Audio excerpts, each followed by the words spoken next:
আসসালামু আলাইকুম। বাংলা সংবাদে সবাইকে স্বাগত জানাচ্ছি। আমি চিন্তিয়া হক। শুরুতেই সংবাদ শিরোনাম।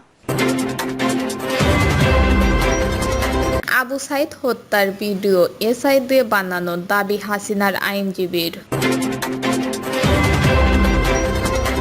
এদিকে হাসিনার বিচার বিএনপি না করলে কারা করবে, প্রশ্ন গয়েশ্বরের। জানাবো 12 দলীয় জোটের সঙ্গে যুক্ত হচ্ছে নতুন আরেক দল।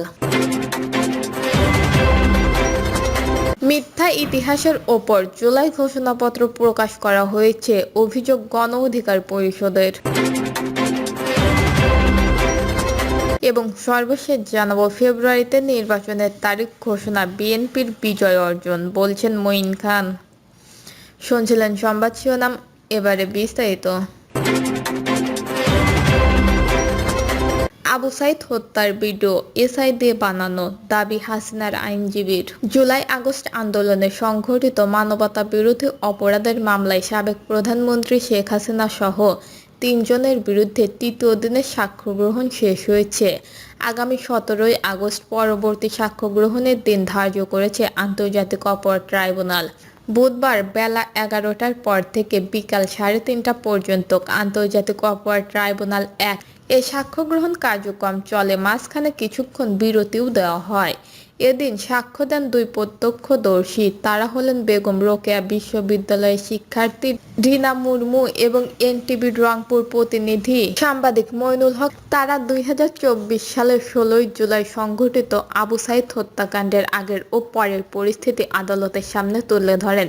সাক্ষ্য গ্রহণ শেষে আসামি পক্ষের রাষ্ট্র নিযুক্ত আইনজীবী মোহাম্মদ আমির হোসেন 2 সাক্ষীকে জেরা করেন। সাংবাদিক মইনুল হককে জেরা করতে গিয়ে আইনজীবী আমির হোসেন দাবি করেন, আবু সাইদের ওপর হামলার যে ভিডিও ফুটেজ রয়েছে তা কৃত্রিম বুদ্ধিমত্তা ব্যবহার করে তৈরি করা হয়েছে। তবে মইনুল হক এই দাবি অস্বীকার করে জানান, ফুটেজটি তিনি নিজেই ধারণ করেছেন এবং সেটি সম্পূর্ণ সত্য। হাসিনার বিচার বিএনপি না করলে কারা করবে, প্রশ্ন গয়েশ্বরের। বিএনপি ক্ষমতায় গেলে শুধু হাসিনার নয় 14 দলেরও বিচার করা হবে বলে মন্তব্য করেছেন বিএনপি স্থায়ী কমিটির সদস্য গয়েশ্বর চন্দ্র রায়।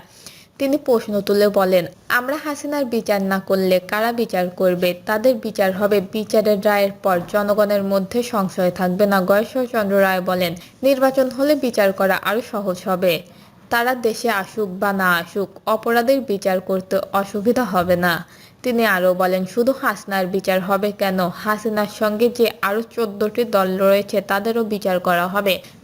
বিচারের মতো চলবে। প্রশাসন ও আদালতের মাধ্যমে নির্বাচন কমিশনকে চিঠি দিয়ে নির্বাচনের আয়োজন করার কথা বলায় জনগণের মধ্যে স্বস্তি এসেছে বলে মন্তব্য করেন গয়েশ্বর চন্দ্র রায়। তিনি বলেন, এতদিন ষড়যন্ত্র ছিল নির্বাচন বিলম্ব করার, ঘোষণা হওয়ার পরেও আবার ষড়যন্ত্র হতে পারে নির্বাচনকে বানচাল করার। জনগণকে সঙ্গে নিয়ে সব ষড়যন্ত্র মোকাবেলা করতে হবে। সরকারের ঘোষিত সময়ের মধ্যে যেন নির্বাচন হয়, এজন্য সরকারকে সর্বাত্মক সহযোগিতা করবে বিএনপি। 12 দলীয় জোটের সঙ্গে যুক্ত হচ্ছে নতুন আরেক দল। 12 দলীয় জোটের সঙ্গে যুক্ত হচ্ছে নতুন রাজনৈতিক দল ইউনাইটেড লেবার পার্টি। বুধবার জাতীয় প্রেস ক্লাবে আনুষ্ঠানিকভাবে দলটির আত্মপ্রকাশ ঘটেছে দলটির চেয়ারম্যান মোহাম্মদ আনিসুল ইসলাম। এর আগে গত 21শে জুলাই জাতীয় গণতান্ত্রিক পার্টিকে অব্যাহতি দেয় 12 দলীয় জোট। ফলে জোটে একটি দলের সংখ্যা কমে যায়। ইউএলপি যুক্ত হলে সেই সংখ্যা পূর্ণ হবে। বিভিন্ন সূত্রের দাবি, গত 19শে জুলাই সোহরাওয়ার্দী উদ্যানে জামায়াতে ইসলামী জাতীয় সমাবেশে জাগপার সহসভাপতি ও মুখপাত্র ইঞ্জিনিয়ার রাশিদ প্রধান অংশগ্রহণ করায় 21শে জুলাই দলটিকে 12 দলীয় জোট থেকে অব্যাহতি দেওয়া হয়। এরপর লায়ন ফারুক রহমান ও মোহাম্মদ আনিসুল ইসলামের নেতৃত্বাধীন বাংলাদেশের লেবার পার্টি থেকে সংগঠনের মহাসচিব মোহাম্মদ আনিসুল ইসলাম বেরিয়ে ইউনাইটেড লেবার পার্টি বা ইউএলপি নামে আলাদা এক দল গঠন করেন দলটির ভারপ্রাপ্ত মহাসচিব এম কামরুজ্জামান খান।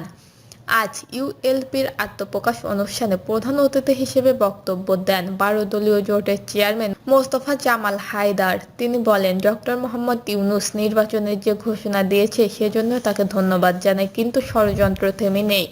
আশা করি দেশের গুরুত্বপূর্ণ বিষয়ের সমাধান হবে। কিছুদিন আগে প্রধান উপদেষ্টার সঙ্গে বৈঠক শেষে আমি বলেছিলাম 4-5 দিনের মধ্যে সরকার নির্বাচনের দিনক্ষণ ঘোষণা করবেন। আল্লাহর অশেষ রহমতে জাতির উদ্দেশ্যে দেওয়া ভাষণে ডক্টর মোহাম্মদ ইউনূস সে কথা বাস্তবায়ন করেছেন।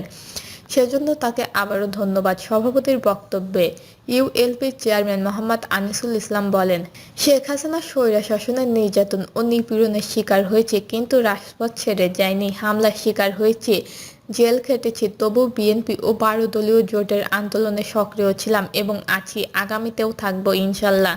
তিনি বলেন, ফ্যাসিস্ট বিরোধী আন্দোলনে ছিলাম, তবে ফ্যাসিস্টবাদ পুরোপুরি দূর হয়নি। বিএনপির ভারপ্রাপ্ত চেয়ারম্যান তারেক রহমানের নেতৃত্বে আগামীতে একটি সুন্দর বাংলাদেশ প্রতিষ্ঠা করা হবে। আমরা ইউএলপি 12 দলীয় জোটের সঙ্গে থেকে আন্দোলন সংগ্রাম অব্যাহত রাখব। প্রসঙ্গ, বিএনপির যুগপৎ আন্দোলনের অংশ হিসেবে 2022 সালের 22শে ডিসেম্বর 12 দলীয় জোটটি গঠিত হয়, তবে বিএনপি আনুষ্ঠানিকভাবে এই জোটের সদস্য নয়।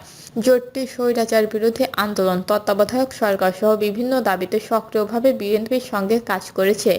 শেখ হাসিনা সরকারের পতনের পর অন্তর্বর্তীকালীন সরকারের সঙ্গে রাষ্ট্র সংস্কার ইস্যুতে চলমান সংগ্রামেও অংশ নিয়েছে। মিথ্যা ইতিহাসের ওপর জুলাই ঘোষণাপত্র প্রকাশ করা হয়েছে, দাবি গণ অধিকার পরিষদের। মিথ্যা ইতিহাসের ওপর জুলাই ঘোষণাপত্র প্রকাশ করা হয়েছে বলে অভিযোগ করেছেন গণ অধিকার পরিষদের সাধারণ সম্পাদক মোহাম্মদ রাশেদ খান। রাশেদ খান বলেন, 2024 সালে বৈষম্য বিরোধী ছাত্র আন্দোলন শুরু হয়। 2018 সালের কোটা বাতিলের পরিপত্র পুনর্বহালের দাবিতে 2018 সালের কোটা সংস্কার আন্দোলনের পরিপ্রেক্ষিতে প্রথম ও দ্বিতীয় শ্রেণীর চাকরিতে বাতিল হওয়া কোটা অংশবিশেষ হাইকোর্টের রায়ের মাধ্যমে ফিরে না এলে নতুনভাবে আন্দোলনের সূচনা হতো না। এভাবে দুর্নীতি প্রতিরোধ বা অন্য কোনো দাবিতে আন্দোলন শুরু হয়নি, অর্থাৎ গণঅভ্যুত্থানের প্রেক্ষাপট কোটা সংস্কার আন্দোলন। কিন্তু এই আন্দোলনের ইতিহাস বাদ দিয়ে মিথ্যা ইতিহাসের ওপর জুলাই ঘোষণাপত্র প্রকাশ করা হয়েছে। রাশেদ খান বলেন, এক্ষেত্রে আমরা মনে করি গণ অধিকার পরিষদ ও ছাত্র অধিকার পরিষদ 2018 থেকে 24 সাল পর্যন্ত ধারাবাহিক লড়াই সংগ্রামের ইতিহাস বাদ দিতে পরিকল্পিতভাবে জুলাই ঘোষণাপত্রের এই ইতিহাস আগামী প্রজন্মকে মিথ্যা শেখাবে। ঠিক 71 নিয়ে যেভাবে আমাদের মিথ্যা শেখানো হয়েছে, তাহলে আওয়ামী লীগের তৈরি ইতিহাস ও অন্তর্বর্তীকালীন সরকারের তৈরি ইতিহাসের মধ্যে পার্থক্য কোথায়? গণ অধিকার পরিষদের সাধারণ সম্পাদক বলেন, জুলাই ঘোষণাপত্র থেকে নিরাপদ সড়ক আন্দোলন, ভ্যাট বিরোধী আন্দোলন, শাপলা চত্বরের হত্যাকাণ্ড, নরেন্দ্র মোদীর আগমন বিরোধী আন্দোলনের হত্যাকাণ্ড, পরিকল্পিত বিডিআর বিদ্রোহের নামে 57 জন সেনা অফিসারকে হত্যা করা, আবরার ফারাদ হত্যাকাণ্ড ইত্যাদি স্থান পায়নি। অন্তর্বর্তী সরকারের প্রধান উপদেষ্টা অধ্যাপক ডক্টর মোহাম্মদ ইউনূস ভাষণে বিচার সংস্কার ও নির্বাচনের সুস্পষ্ট রোডম্যাপ ঘোষণা করেছেন উল্লেখ করে রাশেদ খান বলেন, এতে 1/11 সৃষ্টির ধোঁয়াশা কেটে গেছে, কিন্তু নির্বাচনের আগে ঐকমত্যের ভিত্তিতে প্রয়োজনীয় সংস্কার করতে হবে। অবাধ, সুষ্ঠু ও নিরপেক্ষ নির্বাচনের লক্ষ্যে নির্বাচনের পরিবেশ তৈরির জন্য উদ্যোগ নিতে হবে। দর্শক, এই ছিল এখনকার সর্বশেষ নিউজ। নিউজটি ভালো লাগলে একটি লাইক দিন, কমেন্টে আপনার মতামত জানান এবং আমাদের পাশে থাকার জন্য বেল বাটনটি অন করে রাখুন। ধন্যবাদ।